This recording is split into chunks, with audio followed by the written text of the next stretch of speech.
Walaupun kalau masyarakat menilai ini kok nggak ada rasa keadilan, di mana bukti-bukti yang dihadirkan tidak sebagai direct evidence, yang bukti langsung begitu.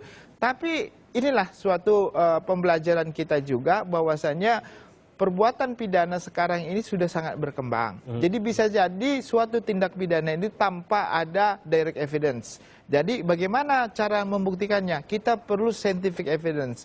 Makanya sekarang semua suatu perbuatan pidana itu harus menghadirkan ahli. Karena itu harus sesuatu hal yang lumrah. Nah, kenapa hakim memutuskan ini lalu publik menilai, loh ini kelihatannya tidak memberikan rasa keadilan dan juga tidak ada evidence yang benar-benar direct evidence tadi. Nah, sebenarnya begini ya, hakim dalam memutuskan perkara ini bukan untuk meyakinkan publik.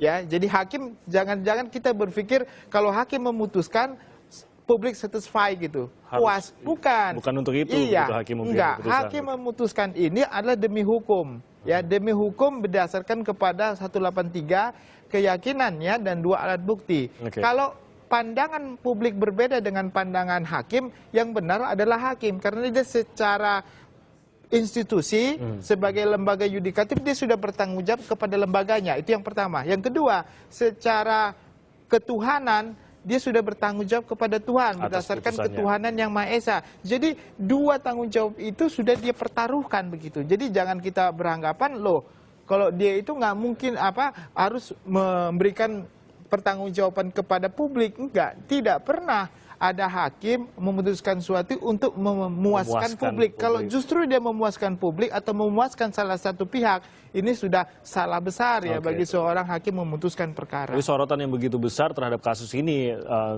mungkin kita akan melihatnya di dalam sidang seakan-akan ada 2 pihak yang harus diyakinkan, yaitu dari hakim tentunya dan juga dari publik yang terus-menerus menyaksikan. Apakah ini dilakukan juga oleh mungkin dari jaksa, dari kuasa hukum dalam proses sidang yang berjalan ini? Begini, sebenarnya dalam persidangan itu ada 2 kubu, 1 jaksa penuntut umum, 1 adalah penasihat hukum. Nah, penasihat hukum dan jaksa penuntut umum ini sebenarnya prediksi untuk menemukan siapa pelakunya begitu kan.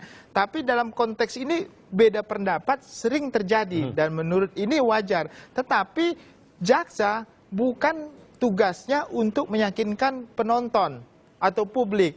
Penasihat hukum juga bukan tugasnya memberikan keyakinan kepada publik atau di luar daripada pengadilan. Dia tugasnya untuk menghadirkan bukti, dengan bukti itu dia bisa meyakinkan hakim. Jadi bukan dengan bukti itu dia bisa meyakinkan publik. Salah. Jadi itu hal yang sangat tidak memberikan kekuatan hukum. Jadi kalau saya lihat seharusnya walaupun publik secara mayoritas mengatakan, contohnya kita anggap sebelum putusan bahwasanya Jessica pasti bebas. Bahkan ada beberapa anggota pimpinan di negara ini mengatakan, ya saya prediksi saya sih bebas, ya harusnya nggak boleh ya ngomong begitu, ya. Nah itu sehingga penasihat hukum beranggapan publik sudah menilai ini akan bebas. Nah waktu putusannya berbalik ala 180 derajat, ini dia merasa kecewa karena publik. Sementara hakim tidak berdasarkan kepada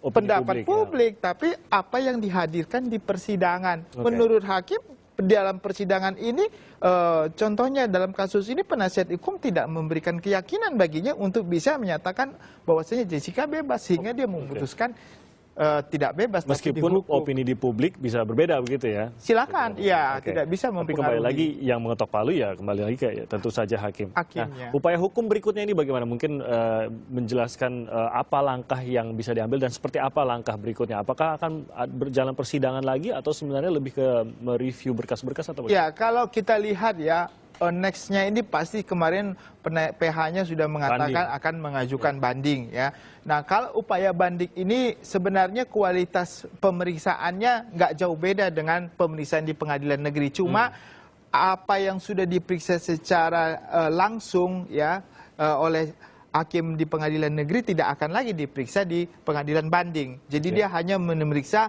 hasil pemeriksaan berkas saja, bukan orangnya langsung berhadapan.